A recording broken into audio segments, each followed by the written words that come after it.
Hundreds of Syrian refugees are now sleeping on the streets of the Turkish city Istanbul, some in makeshift tents and some fending for themselves with no shelter at all. I caught up with these refugees to find out why they were not in one of the several refugee camps on the Turkish border with Syria. The refugees were extremely hesitant to speak, but when they did, it became apparent that they supported the government of Syrian President Bashar al-Assad.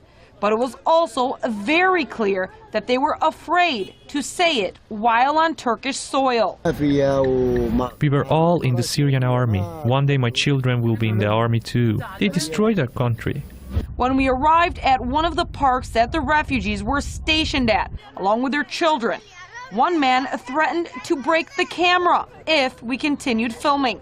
He said this was because several news outlets had been there before and lied about their story, making the refugees appear to be on the side of the foreign-backed opposition currently fighting the Syrian government. We are with Syrian President Bashar al-Assad. We'll follow him to the end and we'll get Syria back.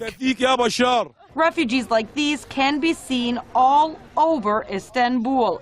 Most of them say they arrived only a few months ago and that they are scared to sleep in the refugee camps along the border because of their support for the Syrian government. They say they would rather sleep in the street than be killed in the camps. As you can see, these people are literally living on the streets with light mattresses and some blankets. With no legitimate sturdy shelter over their heads, one can only wonder how they will survive as harsh winter is approaching in Istanbul. Syrian Hashim, Press TV, Istanbul.